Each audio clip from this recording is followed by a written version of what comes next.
자, 그래서 오늘 말씀을 우리 함께 읽도록 할 텐데요. 누가복음 2장 1절 말씀, 먼저 1절 말씀을 함께 읽도록 하겠습니다. 그러고 나서 그 당시에 이러한 일이 있었으니 온 세상이 조세 등록이 되도록 카이사르 아우구스투스로부터 칙령이 포고되었더라 라고 이제 말씀하시죠. 자, 그 당시에 라고 얘기하는데 그 당시는 예수님께서 태어날 당시에 이런 일이 있었다 라고 얘기를 합니다. 조세 등록이 있었대요. 조세 등록은 로마가 그 자기의 통치 지역 내에 있는 세금을 잘 거두기 위해서 그래서 이제 새롭게 실시한 제도입니다. 그래서 모든 사람의 이름을 고향으로 가서 자기 이름을 다 등록을 해라. 가족 그 이름을 다 등록을 해라라고 이제 명령을 내린 거죠. 그리고 여기 카이사르 아우구스투스가 나오는데 이 사람이 이 가이우스 옥타비아누스입니다. 이제 본명이. 그리고 이 사람의 그 관계가 시저 있잖아요. 시저 잘 아시죠? 로마의 처음 황제라고 했었던 그 전에도 물론 왕이 있었지만 황제로 등극했었던 그 시저의 외조카의 아들입니다. 그 외조카 손자예요. 그 외조카 손자이자 시저가 이제 양아들로 삼은 존재입니다. 이 사람 때 좀 이렇게 로마가 굉장히 부흥했습니다. 좋아지고. 그래서 우리 8월 달 보면 어거스트잖아요. 그게 이 사람 이름으로부터 나온 것이죠. 아우구스투스로부터. 그래서 1절을 이렇게 정리할 수가 있겠는데 예수님께서 태어나실 즈음에 카이사르 아우구스투스가 조세 등록을 하라고 온 세상을 향해 칙령을 선포했다라는 것이 이제 1절의 의미가 되겠습니다. 이어진 2절 말씀 함께 읽도록 하겠습니다. 그리고 이런 조세 등록은 키레니우스가 시리아의 총독이었을 때 처음 제정된 것이었더라라고 얘기하죠. 키레니우스가 누구지 싶은데 우리가 개역 한글 성경이나 이런 거 익숙하면 그래서 누군가 싶은데 이 사람이 이제 구레뇨입니다. 구레뇨 이렇게 되죠. 구레뇨인데 이 사람이 이제 시리아 총독이었을 때 이런 일이 있었대요. 그러면 이 2절 말씀을 왜 굳이 기록을 했는가 하면 실제 이게 사건이라는 거, 일어난 사건이라는 거, 역사적인 사실이라는 걸 증명하기 위해서 기록을 해둔 거죠. 아우구스투스가 무슨 뭐 조세했던 건 맞는데 그때 예수가 태어난 걸 어떻게 믿냐? 사람들이 이렇게 할까봐 그때 키레니우스가 시리아 총독에서 그 기록을 한번 찾아봐. 그러면 실제로 이런 일이 있었다는 걸 알 수 있을 거야라는 것을 증명하기 위해서 일부러 이제 2절을 기록을 한 거죠.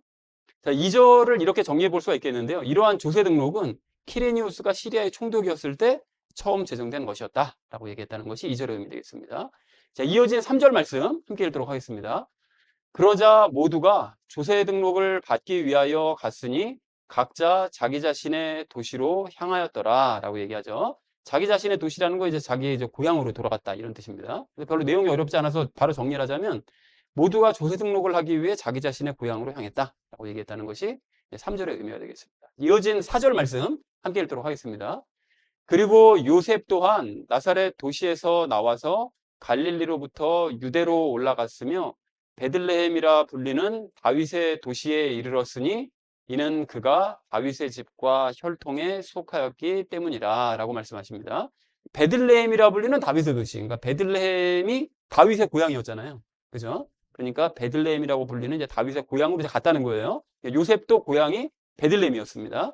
그리고 여기 보면 다윗의 집과 혈통에 속하였기 때문에 그러니까 예수님이 혈통적으로는 다윗의 후손으로 태어나시니까 그 예언에 따라서 다윗과 똑같은 이제 고향에서 베들레헴에서 태어나시게 되었다고 이제 얘기를 하고 있습니다. 그래서 4절을 이렇게 정리해 볼 수가 있겠는데요. 요셉도 나사렛에서 나와서 이제 갈릴리 지역으로부터 이제 유대로 올라갔고 베들레헴이라고 불리는 다윗의 고향에 도착을 했다. 그래서 예수님이 다윗의 집과 혈통에 속하신 분이었기 때문에 이렇게 베들레헴으로 갈 수밖에 없었다라고 얘기했다는 것이 4절의 의미가 되겠습니다. 자, 이어진 5절 말씀 함께 읽도록 하겠습니다. 그의 정혼한 아내 마리아가 아이를 가져 배가 부른 채로 조세 등록을 받기 위해 함께 하였더라 라고 말씀하시죠. 이것도 별로 어려운 내용 아니라서 바로 정리를 해보자면 요셉의 아내 마리아는 아이를 가져서 배가 부른 상태로 조세 등록을 하기 위해 요셉과 동행을 했다라고 얘기했다는 것이 5절의 의미 되겠습니다. 또 이어진 6절 말씀 함께 읽도록 하겠습니다. 그런데 그 일이 이렇게 되었으니 그들이 거기에 있는 동안 그녀가 해산해야 하는 날들이 다 차버렸더라 라고 얘기하시죠. 이것도 내용 어렵지 않아서 바로 정리합니다. 요셉과 마리아가 베들레헴에 있는 동안 마리아의 해산 날짜가 이제 임박하게 되었다 라고 얘기했다는 것이 6절의 의미가 되겠습니다. 자, 마지막 7절 말씀 함께 읽도록 하겠습니다. 그리하여 그녀가 자신의 첫 아들을 낳고 그를 포대기로 감쌌으며 그를 구유에 뉘었더라. 이는 여관에 그들을 위한 방이 전혀 없었기 때문이라 라고 말씀합니다.